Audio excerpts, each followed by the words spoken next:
Good afternoon, ladies and gentlemen. It is Monday, September 5th, 2022. This is the Cipstack podcast on Substack, read by myself, author Ryan Cipriani. And this week, we have a theme for what we're going to be talking about in all three of our articles each day. Our edition today is entitled Krög the Battle Prince, a breakdown of my process, inspiration, and challenges. Now, I hope those of you who are able to slept in today and are getting some well-deserved rest and relaxation. I'm going to return to the normal morning cadence starting tomorrow, but with it being a holiday and I also wanted to, take a nice little rest, and my girlfriend and I went out for an adventure to the mall today. It was really nice. We're taking it easy this afternoon and releasing in the middle of the afternoon instead of very first thing in the morning. So again, for those of you who we're also able to kind of get out into the world, spend some time with your loved ones, and take a little bit of a relaxing break from everything. Really excited for you. Hope that it was a good, relaxing day. Those of you who are still working, again, I always call out those in service industry, having been there myself, or anybody else that does not work like a normal 9 to 5 Monday through Friday, where you don't necessarily get the cool holidays off. Just want to say thank you very much for the time and effort that you do put in. It is noticed, it is appreciated. Now this week, as I discussed in my Sunday update, we're going to deep dive Krög the Battle Prince and talk about my process, my inspirations, and challenges. This is not simply to give you a glimpse into the inner workings of my mind, but also to lay out a roadmap for newer writers to help them understand the kind of undertaking that this is, and how to avoid some of the mistakes that I made. We'll go through where I found inspiration, the hows and whys of Krög's saga, and what from my world I used to make his feel as vibrant as possible. This will also be an opportunity to discuss many of the other lessons we've been working on throughout the last few months and show them in action. You'll learn a lot when you write a million-word saga, and I'm thrilled to pass on some of those learnings to you. So let's get into it. This week we'll be opening up the storybook and heading deep into the world of Krög the Battle Prince. Article 1, Beyond the Great Hall, the genesis of Krög's world and what I wrote down before writing anything down. Although I began writing Krög the Battle Prince at 27, the idea actually had its genesis in similar fantasy epic I had mapped out when I was 14 years old. At the time, it was my dream to write an epic trilogy like Star Wars or Lord of the Rings. I was pretty well versed in Greek mythology, Arthurian legend, and some classic literature, and I decided I wanted to write my own. Now, this began in the form of several pieces of poster board tacked up on my bedroom wall. Armed with a small stockpile of Sharpies, I began to craft the idea web that would shape Krög's world. I started with names of the main characters. Back then they were Ryoar, Gavizorm, Lace, and Corrin. Only Lace and Corrin would make the final cut. I started webbing different factions of power in the world, like the Griffin Riders, and key locations like the continent of Fanfara, which would eventually just become a city. Major gods and religions, key artifacts or items, plot points, critical events, they all went into the web. And it got bigger and more complicated as my world building became more involved. For weeks, I constructed what eventually would be the bones of Krög's world. Of course, when I, at age 14, sat down to start writing the thing, I realized I had no idea how to pull together what were essentially design elements into a functioning manuscript. And after several false starts, I instead learned how to play guitar and would spend the next decade trying to become a rock star instead of a writer. But that's another story. At 27, amid a career change from performer to corporate, I returned to those webs. I found them covered in dust in a trip back home to Ohio one winter, and my mind started spinning. I started back into the waters of being a writer. My second world-building attempt was more focused and organized.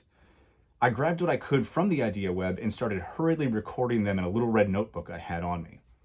It was meant for song lyrics at the time, but it quickly turned into something much different. It would become the Bible in which I would design Krög's world and the epic saga I had always wanted to write.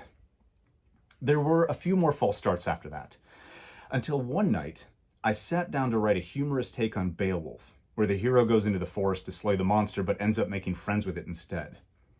In that moment, my barbarian ruler and his best friend, a troll, were born. When I woke up the next morning, I had a name in my head: Krög the Battle King. I knew in that moment that I was not ready to write the Battle King, but I was pretty sure I could write a prince, someone who could grow and change and evolve, like my own writing, like my own life experiences. Thusly, I started the first official tale of my newfound hero, the Battle Prince and the Merchant Lord's daughter. Tomorrow, our journey continues with the agony and ecstasy of pantsing and how I would approach this saga differently if I wrote it now. Article 2, Krög, a critical response to the ridiculousness of fantasy. I co-host another podcast with a buddy of mine called the B-Siders, where we review aggressively average movies. Not good movies, nor movies so bad they're good, just dead of the middle-of-the-road fine films. We discuss what makes them so painfully average and why. In a recent episode, we took on Conan the Barbarian from 2011. My co-host commented on how Krög's saga seemed to be a critical pushback against many of the tropes of the sword and sorcery world and fantasy. And he was right. I very intentionally wrote Krög as both an homage and a satire. Now, I didn't want to write something that was harmful to the genre or mean-spirited, but I also felt that there were certain stupidities that needed to be pointed out. Some of those are pretty subtle and often require a pass or two of the reading to divine the kind of wicked needling I wove into my sarcastic take on high fantasy. Some of the satire is much more on the nose and is not especially well masked, and it's often not supposed to be. One of my favorite wisdoms regarding comedy is don't hide the joke. Don't make humor so opaque that no one gets that it's supposed to be funny. There's a lot of goofball slapstick mayhem in Krög's series. There's also a good bit of dry wit and snarky banter so that it doesn't come across completely unserious. I want to walk you through a few characters, plot points, and themes that are present in Krög's saga to push back against fantasy tropes. They're meant to expose the ridiculousness of how fantasy has been written in the past and cut against the grain of epics that take themselves very seriously. This is a mild spoiler warning.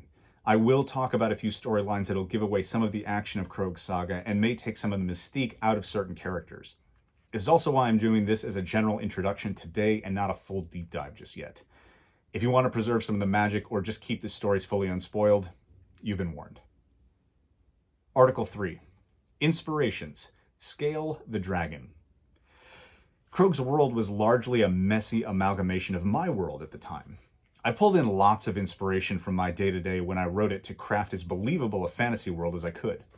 Some of those are rather unexpected or more carefully hidden, and I'd love to share some of those inspirations with you. Scale the Dragon receives quite the proper character breakdown in the bonus material in Volume 3 of Krög's saga. It details some of his grosser proclivities and how and why I crafted his personality. He's actually going to feature later in the week in my trope section as well, but I wanted to give the basic inspiration for arguably the series' most iconic character. When I wrote Krög, I was working in the lobby of a luxury hotel in Orlando, Florida. That lobby had a red macaw in it, and I was stunned at how expressive the bird's eyes and beak could be, considering they were essentially fixed and not muscular like ours. Further, I was blown away that the bird could fill a 20-story A-train with its voice, especially from such a small animal. Scale's bony visage was largely based on the macaw. His face is all ridges of horns and scale, yet he's supremely expressive and emotive. Further, his ability to communicate with a fully sized dragon by speaking in a voice 1,000 times his size came from watching the macaw shout up to the top floors.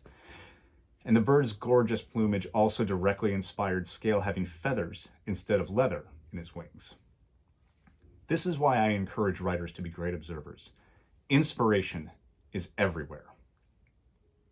I'm really thrilled to talk about Krög this week, and I hope that you find some learnings in my process. Thank you so much for going on this journey with me. We'll see you tomorrow, everyone.